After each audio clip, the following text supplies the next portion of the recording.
Hello viewers, I'm SB and welcome back to Total War Warhammer 2, The Warden and the Paunch, where I might have gotten us into a little bit of a situation here. So, we did way more damage to them than they did to us on that last battle, but the result has left us so weakened because of how weakened we were at the beginning of that battle that I'm not sure we can win this. Now, I will say, I don't think that this is a huge problem in terms of like the grand campaign. Losing this battle is not going to probably cost us any more than this army. It does suck to lose this army, but I don't think Aldebrecht van Gorst is going to be in any kind of shape to like take a settlement after this or anything. We do have to talk about this real quick. This guy, armies are not allowed to be running around on the map without a lord. When we killed their lord, and then their army was still around, it had to be given a new lord immediately. This just happens if your army loses its head. You get a new lord immediately. And that means that they got a guy who's good at fighting at full health for free, which is probably not the way this system ought to work, but it is the way it does work. So that's going to be a huge benefit to them. And we are horribly, horribly wounded. But we have to try. We literally don't have a choice. We cannot flee the battle, because we were in march mode when we got caught. So all of our units are tired, and we have no option but to fight to the death here. Now, we do have some advantages. We have catapult, and they do not have anything like that. We managed to completely kill their mortar unit during the last battle. In addition, we have magic. Is that going to be enough to overwhelm the numbers disparity? I think probably not. I think we're probably going to lose this, but we can do an awful lot of damage to them on the way out. So I think we're fine with 15 winds of magic in the pool and 60 in the power reserve here. Let's just go ahead and start our deployment. We're going to use this rock to protect our rock lobber a little bit.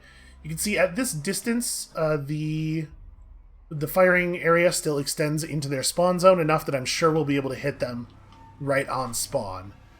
And then I don't know that we have a lot to do here other than just line up in front of the thing and wait for them to get close. We definitely want to make them come to us. We want as much time as possible where the only thing happening in the battle is the rock lobber smashing them. And then, what else are we going to do? Oh, this is a problem.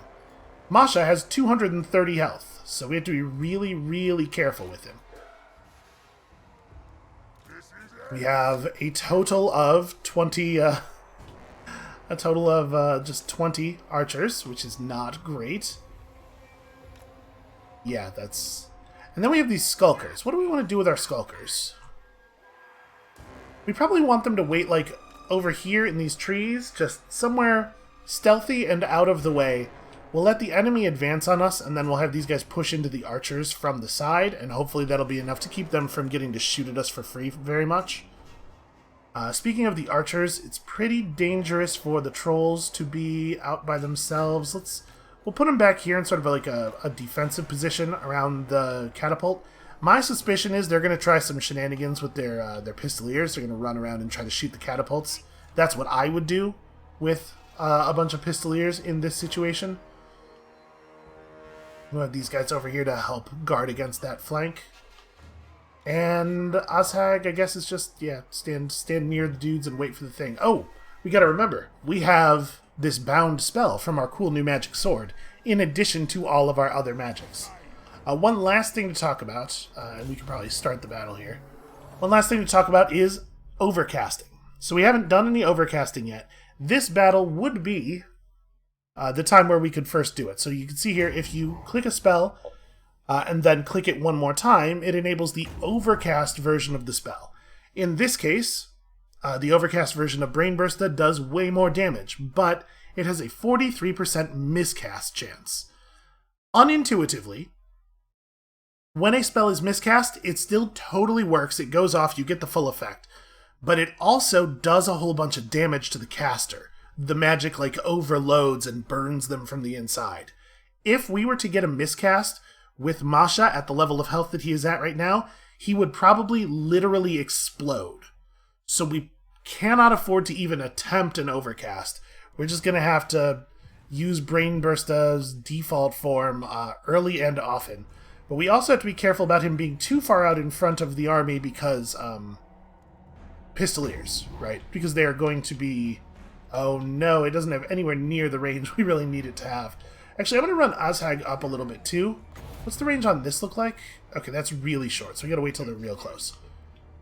Oh, also, we didn't actually pick a target for the catapult. You can see the catapults are just kind of firing into the mass of the enemy, and that's fine. But we want to aim specifically for their archers, I think. Okay, that's a pretty decent hit. And their pistoliers are doing something.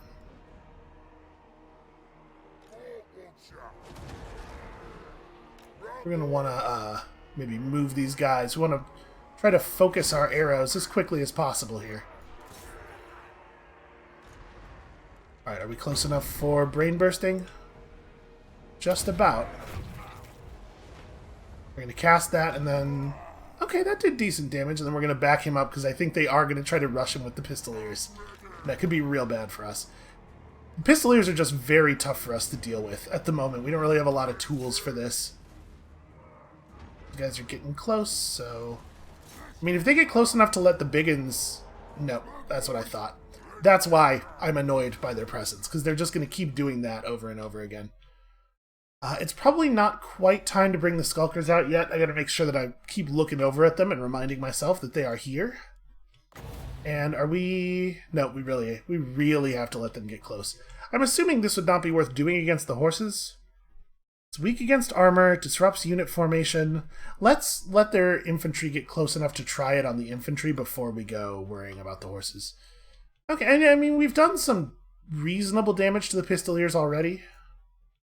I think our catapult targeting is still pretty reasonable. Yeah, we're just waiting for them to approach and waiting for Brain Buster to be off cooldown again. Go get him, catapult rocks. That's actually doing really good damage. It's a good spell. Alright, you gotta step forward a little bit, man. You're never gonna be able to use your thing otherwise.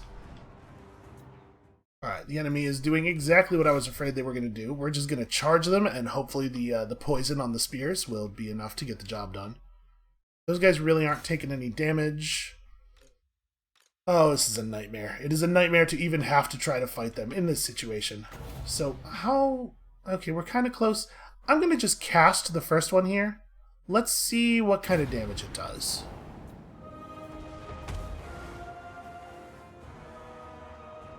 Okay, that was something. The biggest value there, obviously, is that it disrupts their formation. It's going to make these guys back up a little bit. There's no way we can actually deal damage to them, but we can make them have to step back. Yeah, Brain Burst is really good. Alright, so our cavalry caught their cavalry. We are losing. Can I reinforce those guys? Here, this. Cause terror, yes. This spell has a long enough range to work that way. And I think this is probably the moment to move the Skulkers in. I know that they're not exactly committed yet, but keep in mind, our guys will remain invisible for quite some time on the approach.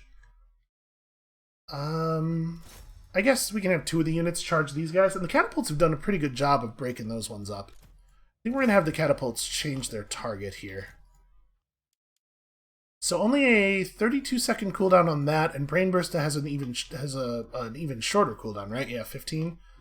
So a lot of spellcasting. A lot of spellcasting. I really hate these pistoliers. I wish we had a better way of dealing with them.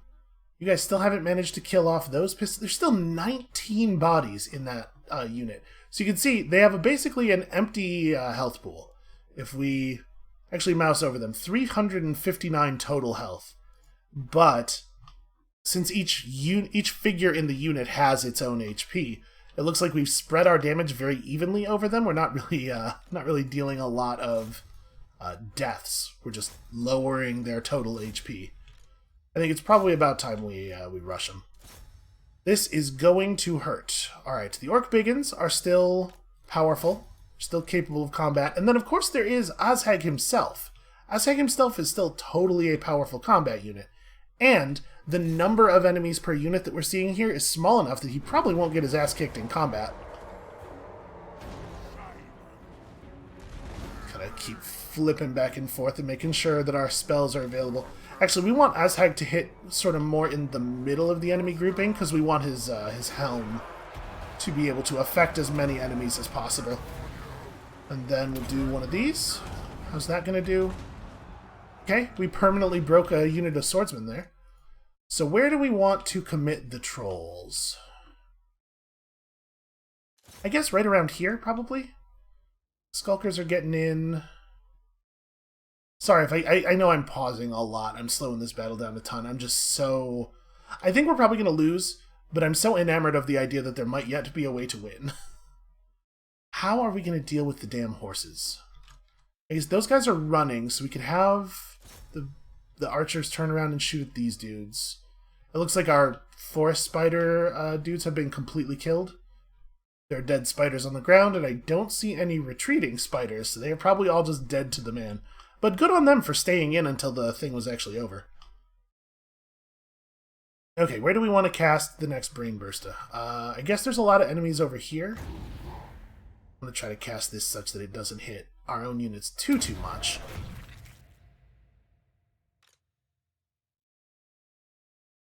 Yeah, I think we really have to just endure a lot of this pistol fire. We got to make sure that we're hitting the right targets with our catapults.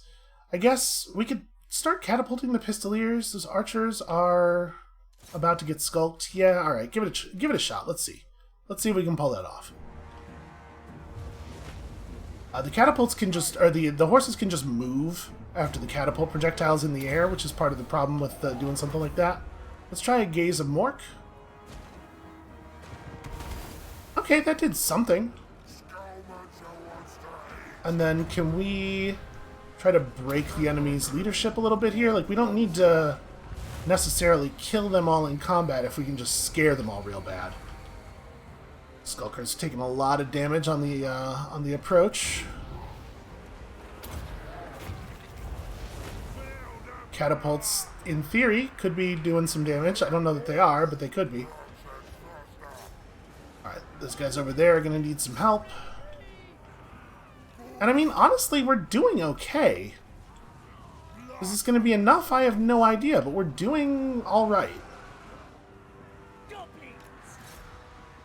The Skulkers are getting hung up on their stupid free hero.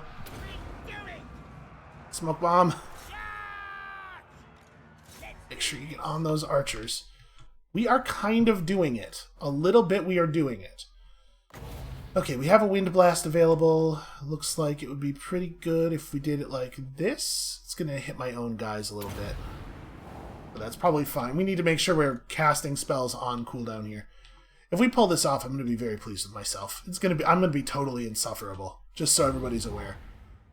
So our guys are kind of right in the middle of the casting zone here. Yeah, I'm not really sure what the best way to target this is. Because their archers and our guys are kind of all mixed up. I guess it's like right here. And that's basically all of our winds of magic at that point. It's a lot of damage, though. Also, just getting magicked does some leadership damage. Oh, we've actually almost killed off this unit of pistoliers. That unit of pistoliers has led the... Sorry, we got guys who are not fighting. Gotta make sure all the boys are in the fight. Are there any people who are low who I need to make sure don't break? Can I... you know what? The crown will prevent people from breaking, but I don't think it will unbreak people who have already broken. I'm gonna make these guys unbreakable temporarily because they're about to get charged in the back.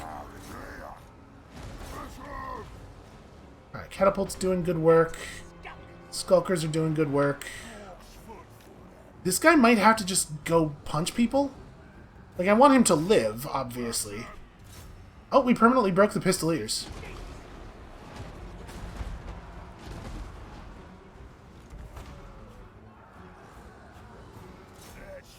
They have one unit of pistoliers left, and it has very few actual bodies in it. The catapults need to be retargeted. The only thing they have left that is actually a danger to us is their lord and these two units of archers, I think. So I think what we're going to do is have all of these guys come over here. Let's ball up, crush those dudes, and then we don't have a solution for the archers. We just don't. After we get a couple more bodies in here, we can pull our archers back, but you can see we're almost out of ammunition. It really is just the catapults have to do their job, and they have to do it well. And we're not going to get a wog. It's just not going to happen. This is... Alright, we'll save our last wind blast. Trolls get in there and murk some dudes. Let's kill their melee stats. Good catapult fire so far. I mean, Ozhag himself is definitely carrying a little bit. These guys moved close enough that we can now hit them with the wind blast. Okay, this is going so much better than I thought it was going to. Alright, we need the trolls to defend the catapult crew. The catapult crew is, like, vitally important. These trolls are gonna... Yeah, that's... that problem is immediately solved. Ozhag can turn around and fight this guy, I think. I think that works out okay. Catapult should keep working those dudes for the moment.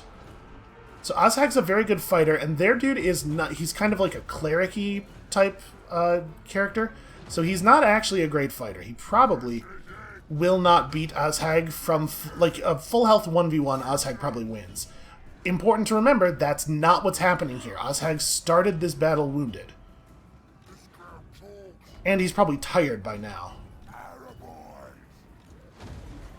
But oh my god, I think we might actually pull this off.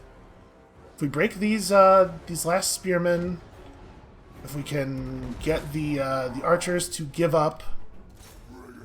Okay, the archers, yeah. Get in there and don't make the boss fight fair. This is terrible for us. Fighting fair. I'm going to have the catapults stay on these dudes because they're not permanently broken yet. They could decide to turn around and help again. And now it's just this. Oh, do you see Ozhag lift him off the ground and the trolls just body slam him? This poor dude. I can't even... You can barely even tell what's happening. I think the trolls might have killed that one. I'm going to have Ozhag back up a little bit. Yeah, let's crash his melee stats. I'm going to pull this unit of boys back as well. Catapults are still not permanently... Or the archers are still not permanently dead. Let's let the trolls beat him up for a second. Keep Ozhag close. We could give the trolls the ability to cause terror. I guess it probably doesn't matter. Oh, he's giving up. Never mind. It's over. I cannot believe that. I'm not trying to, like, deride my own skills here or anything. I'm on a level with you. I'm not the greatest Total War player of all time, but I cannot believe we won that. So I think is our wizard dead? Did he actually die at the end? I lost sight of him. He might have died. And it looks like almost everything in the army died. But we did manage to keep the trolls and the catapults around, which is valuable because we can't replace those units right now. It looks like we lost pretty much everything else, though. We have 86. Of our original 1,300-man army, 86 remain. And you gotta remember, basically half of that is the crew of these catapults, so not units that could actually fight on their own. The fact that the enemy never managed to take our catapult crew down definitely played a huge part in that battle. Almost a third of the total enemy losses were from the catapult crew. And if our wizard died, I am gonna be a little... Yeah, he did. That's a shame. He must have got by some archers. That is a bummer, because he is definitely valuable. Well, I guess let's ransom the captives. This is a pretty small amount of replenishment. Small enough that I don't think it matters, and I don't think we need a leadership buff, because boy oh boy could this army not fight again. Somehow that caster lord of theirs did survive the battle, though. I think we might go over there and crush him, and then walk back across the line and go into recruitment mode. That's sad. We can't really replace him yet, either. Oh, wait, we got a mission. Defeat the following lord's army in battle. We'll get the Battle Master's trait. Okay, well, that's fine, I guess, as far as rewards go. Yeah, so our army is in rough shape. Do we want to get the ability to overcast Aspect of the Dread Knight, or do we want to gain Soul Blight? Minus 30 armor, minus 30% weapon damage. You know what? As a debuff, I think Soul Blight actually seems pretty good. Let's grab that. And then we are going to go into normal movement mode, and we are absolutely going to go kill Aldebrand van Goorst. 1 unit of Orc boys survived. This is a battle we could probably just auto-resolve. Yep, lost 0. Look, we did it! We're Battle Masters! Alright. Back over the line here. Back in our own territory. Let's get some replenishment and get some recruitment going. How are we doing on buildings and stuff? Oh, we have enough population to upgrade this. We should definitely do that. Yeah, we need a moment to rebuild here. So, archers. We need new archers. May as well grab those all at once. You know what, actually. We could set our army into raiding camp stance. I think we're probably going to do that. So, if we raid in our own territory, income from all buildings minus 100%. Well, that's not... We'd lose 1,150 income. Okay, we're not going to do that. I was going to go into raiding camp mode just so that we could have access to the global recruitment pool, but we'll move into Karakungor next turn and get it that way. We'll talk about exactly what that means then. But for now, things are going better. I was real worried about losing that army. Again, if we had lost that army, what was left of Van Gorst's force would not have been a threat to Karakungor or anything. Major settlements have reasonably sized automatic garrisons, and the crenellations along the top of the scroll that has the settlement name on it tell you that that settlement has walls around it, so they wouldn't have been able to just run in there and attack it anyway. Ostermark wants a treaty. The fact that the balance of power bar is completely yellow means they have no army at all, so no. It's possible that I'll regret that later, but I think we could probably keep doing an awful lot of damage here. And someone else has declared war on Kislev. Interesting. Oh, the Healy mushrooms. Oh, sweet Healy mushrooms. Look at the difference. Look at the size of the yellow part of the bar there. Yeah, let's take a move into Karakungor. So this accomplishes a couple of things. First of all, faster replenishment when in a friendly settlement. Secondly, you can see that our obedience gets a bonus from the military presence in the town. And third, being in a settlement or in a replenishment stance gives you access to your global recruitment pool. This is how you recruit units when you're far away from home. And you'll notice that units recruited this way are more expensive and they take twice as long to come in. You can also use the global pool when you are in a friendly settlement in case you want to recruit more than the local recruitment pool can give you. So, like, I think we should pull 3 more units of Nasty Skulkers, and then we're going to want some Orc Boys. And since these are going to take 2 turns to recruit, we know this army is just going to stay put for another turn after this one. We can pull in a second group of units via the local pool as well. And now, in 2 turns, we'll be back up to 16 guys and ready to start causing trouble again. Alright, so what else do we want now? We probably want to go ahead and get heavy metal. Right, we're rebuilding our the weapon strength bonus for all orc units and stuff, even beyond the extra scrap upgrades, is probably worth having. What does this Gobbo tree lead to? So leadership, missile strength, melee attack up for your goblins. Also more missile strength stuff or more melee attack stuff. Leadership. Okay, the Gobbo crackdown gives leadership for your orcs and speed for your goblins. I mean, like, leadership and plus weapon strength is actually pretty decent. No Complaining gives +3 obedience in all of your provinces. That would be cool. Egamon is a big... Maybe these Gobbos is deserving of some respect and encouragement, even. Yeah, okay, that's an interesting buff. And this is just +5% income from all buildings. That's also pretty cool. On second thought, I don't know what we was thinking. The Gobbos is definitely expendable. It unlocks Vanguard deployment for all of your Goblin units. That's interesting. I wonder what you would use that for. Because the Goblins that are good at sneaky fighting, I feel like mostly already have Vanguard deployment. I think we're gonna stick with our plan of go big into heavy metal. And we're just gonna sit here and kind of put our stuff back together for a couple of turns. How are these vampires feeling about us? Might we be able to get a better agreement?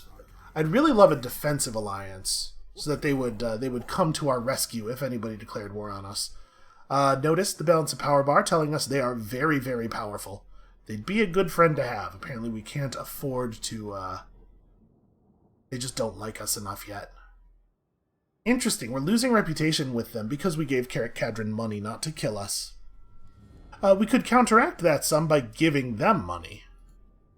A medium gift of 3,500 gold from our treasury of 22,000 gold might be worthwhile. That might give us enough positive reputation to secure a defensive alliance, and if we got a defensive alliance with them, it would help us so much. I'm willing to try it. So you can see there is now a diplomatic factor for gifts given. It's given us an extra 20 points of rep, so they're going to trend up toward 51. Fingers crossed that we can actually get that alliance going. And we chill. By the time we're done recruiting all these extra boys, the unit that survived in our army will probably be close to full health. Carrot Cadron was invited into the war by Kislev, so that's not great for us. And dwarves have access to the underway, so a Carrot Cadron army could show up here at any moment. Well, I was hoping to get to avoid that for a while.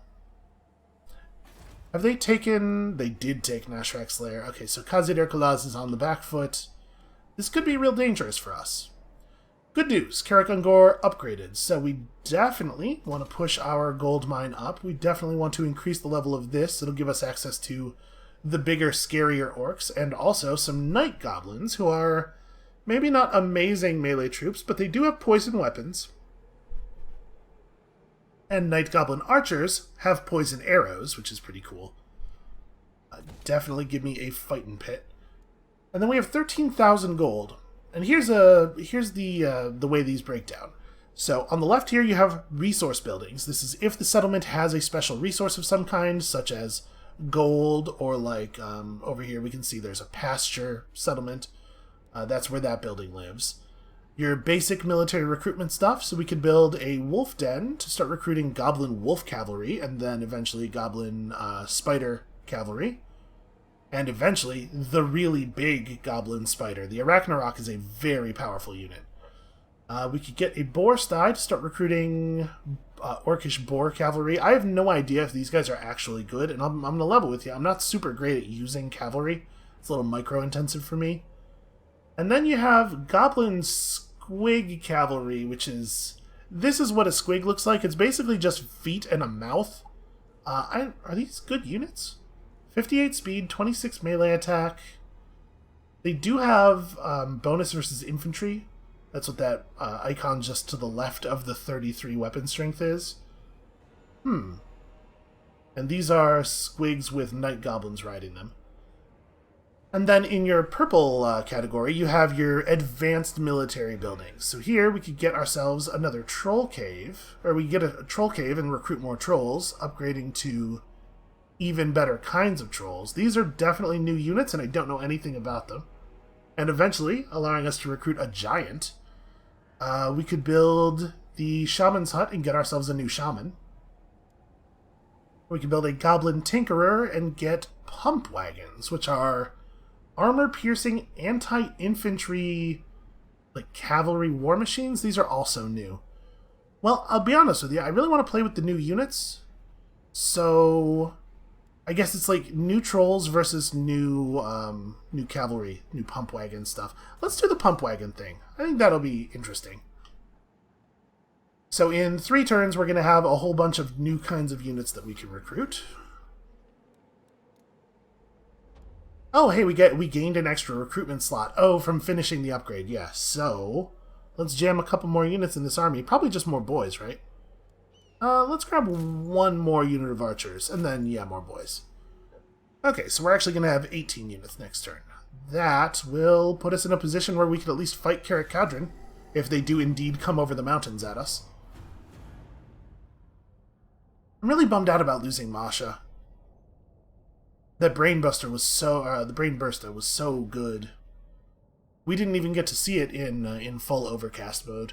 I mean, it's fine. We still have Ozhag to do terrifying magics, but I like having a shaman. We'll have to get a new one as soon as it becomes feasible to do that.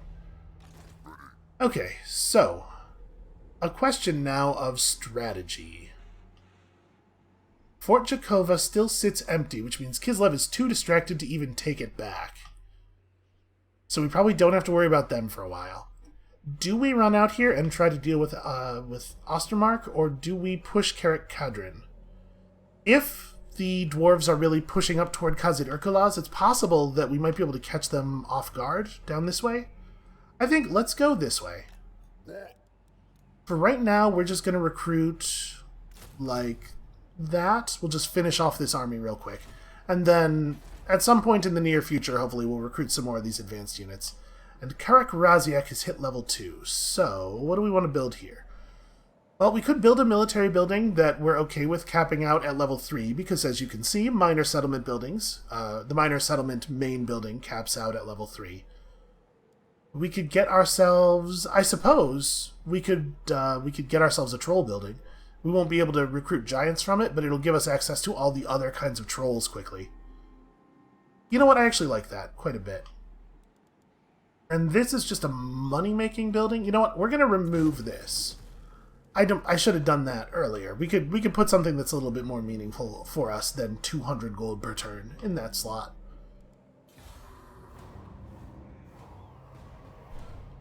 Alright, so we're back up to a 20 stack of orcs, and we need to put some pressure on these dwarves.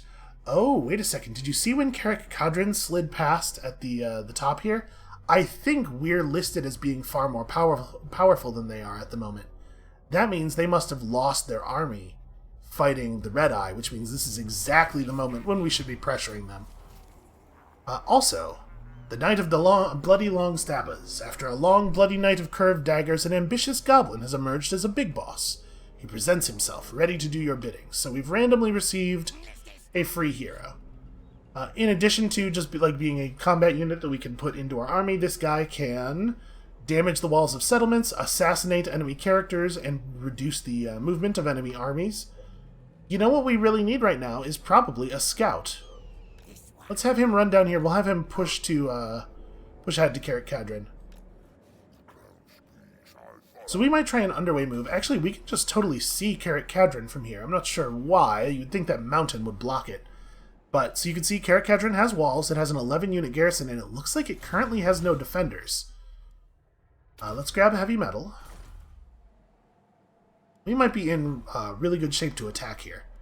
And I think we want to build, in this slot, some idols. This will increase the rate of population growth in the area and also the casualty replenishment rate for our armies in the area. I think it's important to have these buildings. So you can see, we went through all that money really quickly, actually. How are you guys feeling now that we're a little more...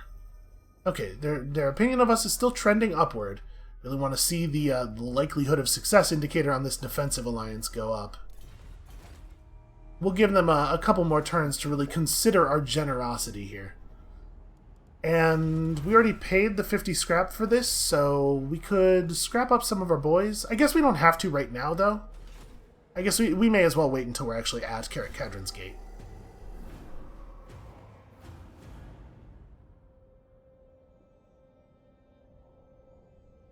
Whatever army the Karak Kadrin dwarves have, it must be over at Nashrak's lair. It's quite a walk. They will not be able to get back quickly. Oh, I saw Kislev also. Looks like they are very weak right now.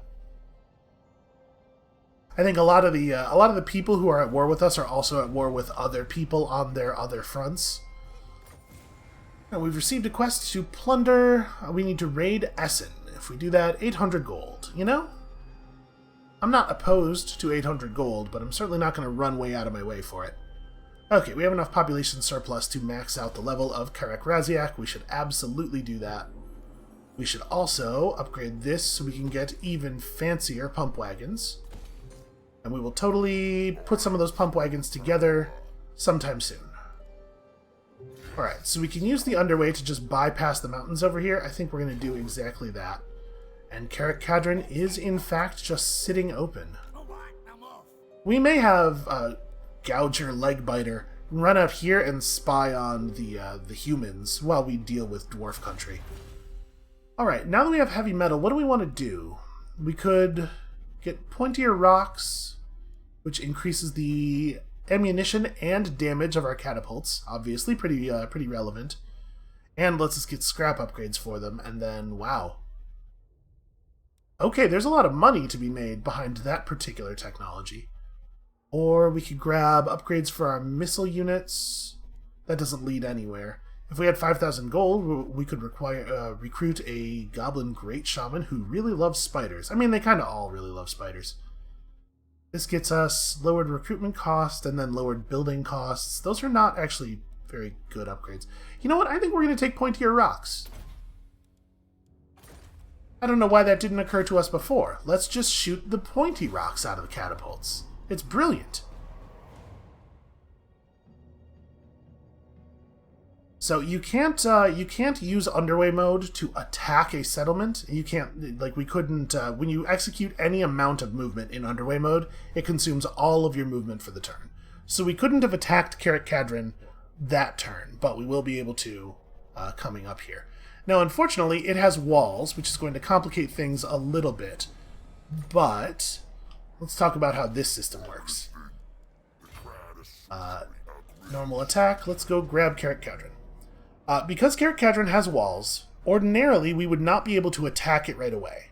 When a settlement has walls, you have to build battering rams or siege towers or something, some way to deal with those walls. But we don't have to, because we have units in our army that have the siege attacker trait. So if you have any kind of siege, like long-range siege equipment, like catapults or trebuchets, or most monsters, you can just smash the gates open and deal with the problem that way. Now, unfortunately, these dwarf units are a little bit better than our own. Longbeards are actually really good fighters, and they're a huge pain in the ass to kill. The miners, somewhat less so. They have guys with rifles and guys with crossbows. And then they have here their slayers, who are basically naked. You can see 0 armor, but they sure can murder the entire hell out of some orcs. So I don't think this fight's going to be easy, but I do think we're going to win it.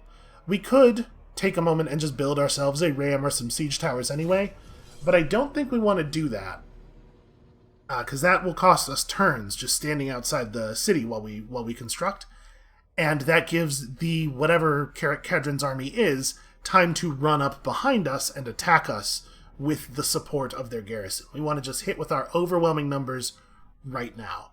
So my plan here is probably to have the trolls just run at their front gate as fast as possible. The trolls can smash the gate open, and then the rest of our troops can just be nearby waiting for the gate to open, basically.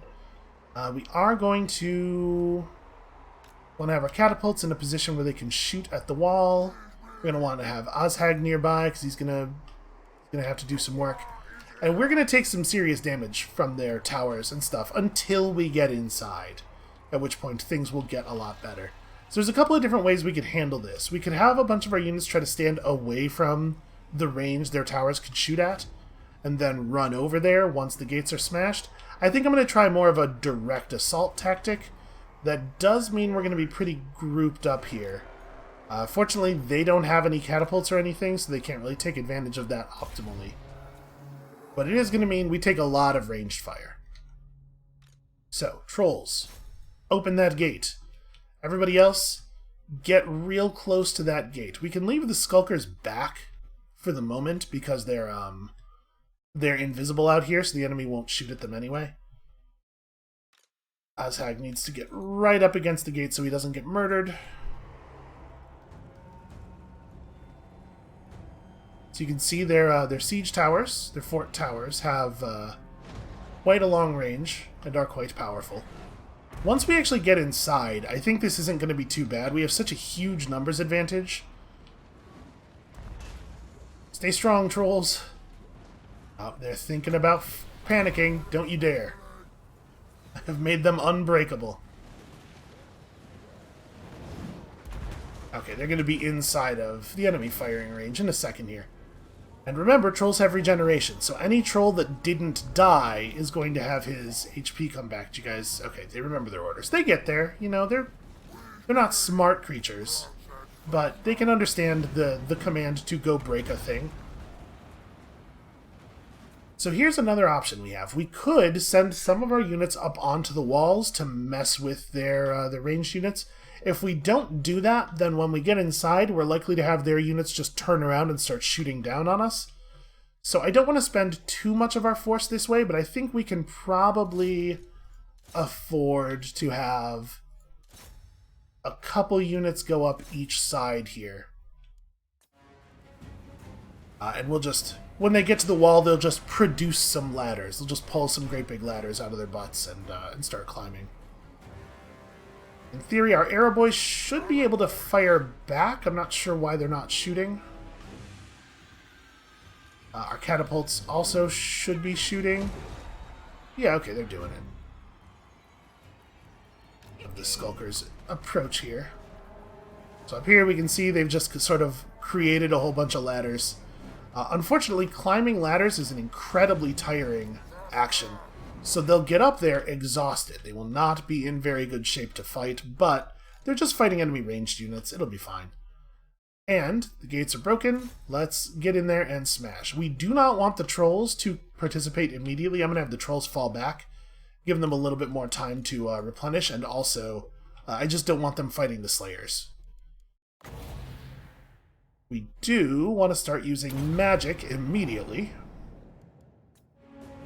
And basically we're just going to jam the gap with orc bodies here.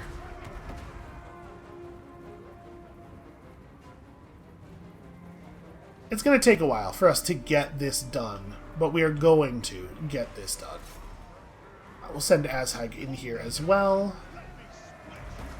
And as soon as we've really got the meat of our force right up against theirs, we'll start firing our debuff stuff here.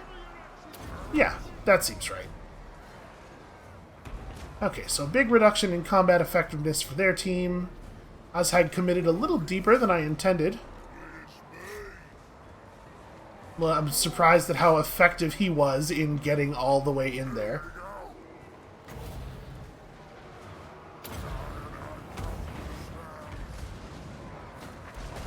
That's pretty effective. Dwarves are naturally magic resistant. All dwarves have magic resistance. So, unfortunately, our Wind Blast is not ever going to, be very effective at killing them. Okay, so I'm going to move... Who is still in range of this tower? Okay, it's actually just the catapult crew. You can see we've driven them off of this tower entirely. So I'm going to have our catapult crews move to the side here, so they're not taking fire from that tower. It'll be a while before we can get the dwarves away from that tower. Enough to get it to stop firing. But having pushed them off this one gives us a tremendous amount of safe room on the battlefield. Now we just gotta keep an eye on Azhag and make sure we're using his stuff. Let's employ our Soul Blight. Debuff these dwarves a little bit more, because we have a lot of dwarves to kill here. So after we win this battle, we have to assume the armies of Carrick-Cadron will show up. They will come after us. And I'm saying armies, but it's almost certainly a single army that isn't even 20 full units, right? But us being inside of Carrick-Cadron proper, it's going to be hard for them to actually do anything to us. We probably will be just fine. So here comes their Thane, their melee specialist hero. He is probably going to beat Azhag in one-on-one combat, would be my guess. Dwarves are very good fighters. So we might want to pull Azhag back. You can see we're taking control of the walls pretty thoroughly here. Well, it's going to take a little while for us to clear this side. The arrow boys are doing their thing. Azhag doesn't really seem to be losing much health. Can I get that a little closer?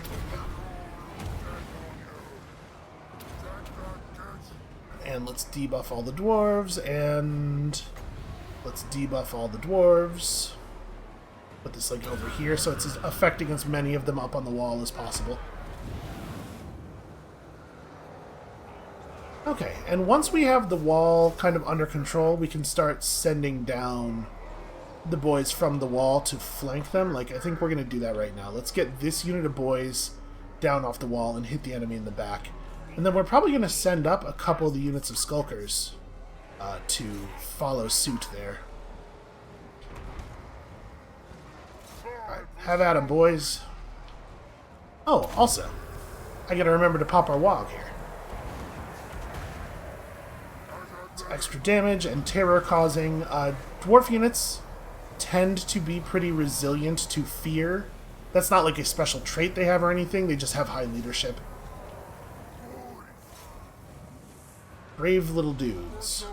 Azhag is losing his fight with the enemy Thane. And pretty badly, it looks like. Yeah, Azhag's totally getting his butt kicked. So I'm going to cast this, and then we're going to try to back him out of here. And at this point, I'm going to start trying to jam the trolls through the gap. Large units cannot climb walls under any circumstances, so we could never have the trolls climb up the way we're trying to do with the skulkers. They're just going to have to force themselves through the gap. Fortunately, trolls have a lot of mass. They're pretty good at just shoving things out of the way. I would love it if we could get them in here. Alright, some of the enemy ranged units that fled off the wall have returned. You can see our catapult apparently has an angle on these guys. That's cool. Very helpful. I'm not really... Hold on, I ran him back too far. Can we get a little bit closer in? I want to be close enough that the Helm of Discord can still be debuffing dwarves through the wall. Oh, their Thane is fleeing. The trolls are totally getting through, though. We've almost got control of the wall completely. This is a pretty low tactics battle. It's pretty much just like jamming our stuff up against their stuff. Azhag needs to get like a little deeper in. He can still do this thing effectively through the wall. Let's debuff all those dwarves.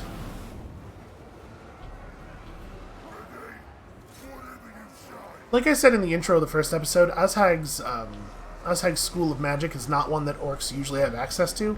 And that's a real shame, because it's really good with heavy infantry units. It's an excellent support school. Try to get the skulkers to get down off the wall, because we need somebody to get down here and break the armor off these dwarves. The rest of the units of skulkers, I would like to be able to just get them through the gate so that they don't have to get tired. We'll see how that actually works out in practice. Alright, so get in behind the Longbeards. And it's just a bloodbath down here. You can see all of the units are completely covered in everybody's blood. Nobody knows whose blood is whose. It turns out we all look the same on the inside. It really makes you think. And when I say we all look the same on the inside, what I mean is like sort of moist. We're all just quite moist on the inside. Alright, so we have a unit of orc boys that's not doing so hot. Get these skulkers to get down off the wall so that they can do the backstab thing that they're supposed to be doing. There we go, they're coming. As we get access to fancier units, we will have access to a larger variety of tactics. It won't have to be just mash our dudes against their dudes.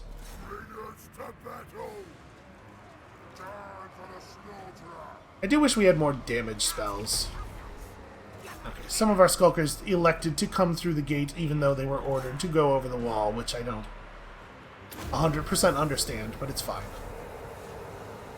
Okay, even more wog. Just keep shouting at them. At some point they'll give up, right? They're not going to make me kill all of them. So we get some boys all the way in the enemy town square. So in these siege battles, you can see there's an area around this flag marked out with this little square. If we were to take control of this area, it would make us immediately, or it would not immediately win the battle, but it would make us, the enemy would suffer a huge morale penalty.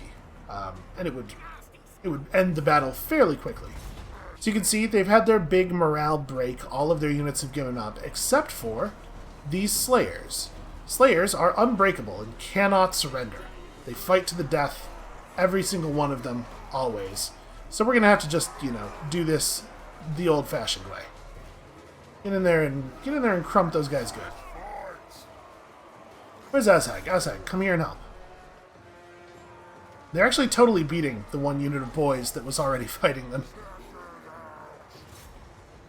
Alright, you guys go ahead and just run. We could use the crown, but I think I'm fine with those guys getting away. Wow, those trolls, Jesus. I would not want to have to fight a troll. In theory, this is exactly the kind of thing that Slayers are supposed to be good at, but just the physics of it don't really work out in their favor. I'll debuff their stuff, get Azhag in here, let's turn off the UI for a second and just enjoy the smashing. Never mind, the smashing is over. Also, some of our orcs are definitely just getting hit by the trolls. Okay. A close victory, they call it. That's true, we did only maintain 2/3 of our total force while attacking this dwarven city. And this is an important dwarven capital. This Carrick Cadron as a faction will now be down to just a single minor settlement, which is not, first of all, going to have enough recruitment buildings for them to keep rebuilding their armies, and secondly, going to be able to provide the economic strength necessary for them to muster much of a counterforce. So probably Carrick Cadron is screwed. The fact that they let us take their capital probably has killed them. But we'll see. We haven't seen their legendary lord yet. The king of Carrick Cadron is out there somewhere, leading an army. And he's not a joke. That dude is a certified badass. So who knows? Maybe he could show up here and kill 1,500 orcs by himself. I'm sounding flippant as I say that, but it might be the case. Okay, so we can loot and occupy this for 7,900 gold, or just sack it for 14,000. I think we want to own Carrick Cadron. It's a little bit of a shame that we don't get to take the whole big, huge amount of money. And then, we're ready to get evasion on him, so a constant melee defense and speed buff. So the difference between occupying it and looting and occupying it is that looting it weakens the buildings inside. You can see this thing is damaged and we'll have to repair it before it's functional. We also have an obedience building that allows us to hire another goblin big boss if we want. Boy, what else do we want to put up here? I think let's get a growth and casualty replenishment rate building going. And then let's send Gouger out to keep an eye on... Yep, there's Wolfram. And the men of Ostermark resettled Fort Jakova. Okay, they're going to be our next concern. After we finish dealing with these guys, we're dealing with those guys. Let's just go ahead and take these extra income talents here. So how are we looking? With the extra recovery rate from the mushrooms, it's actually not looking too bad. It's only going to be 4 turns for the weakest armies in our weakest units in our army to completely replenish. It's a pretty good sign. Next turn we'll have a couple more things completed. I think this is going alright. If we can just get Nashrak's Lair and finish off Carrick Cadron, then we can descend on the Red Eye, burn them out real fast, and take Khazad Irkulaz for ourselves, and then we control this whole big mountain range. That'll be a pretty good start, so this will make a fine fortress from which we can press out and crush all of the humans on the plains. Krutwig wants peace again, I'm assuming?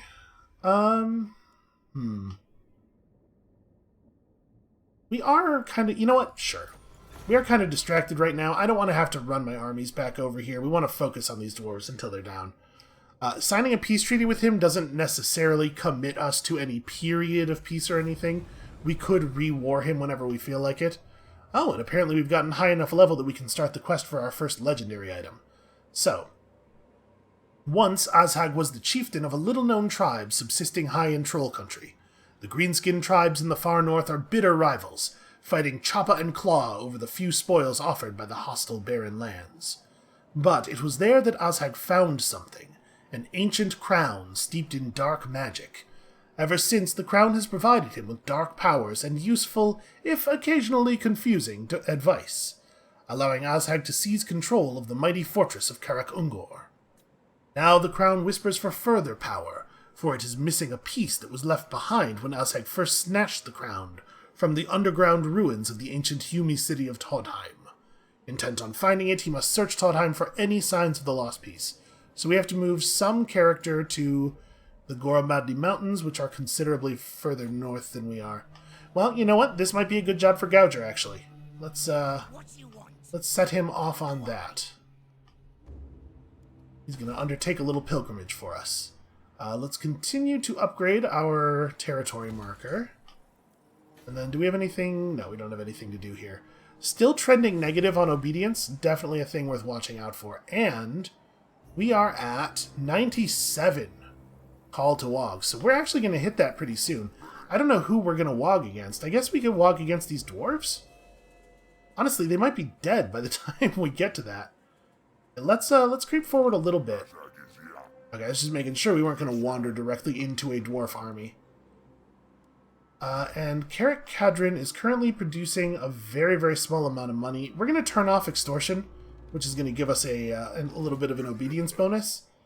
And then, since that's off anyway, we may as well go into raiding camp stance, get the extra recruitment, or the extra replenishment, because we're not damaging the income anyway. Had no income to begin with.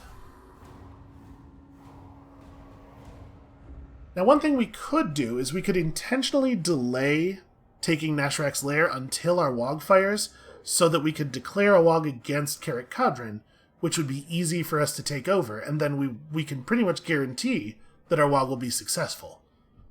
That's a little bit on the cowardly side, you might say, but I might say it's just brutally cunning. A cloaked stranger from the mist-shrouded land of Albion approaches with a request. He is of sinister aspect, but assures you that his intentions are good.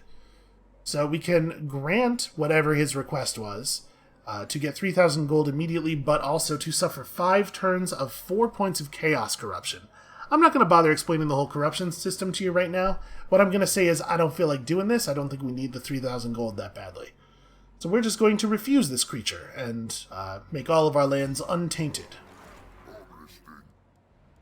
Also going to continue to approach the dwarves, so hold on. Okay, the balance of power bar suggests that they have more military strength than we do. That's interesting. I'm a little surprised to see that.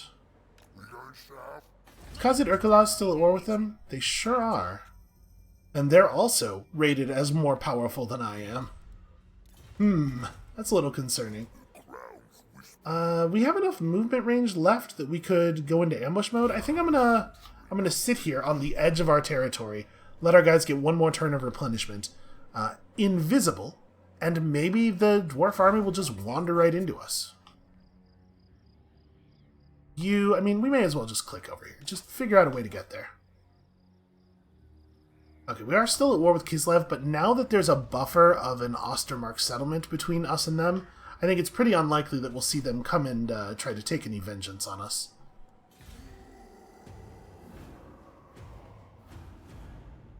So one of the big problems with being down to just a minor settlement as your entire faction is that minor settlements do not get walls for free. So it would be really, really easy for us to just run in and crush this if we can find it without an army in it.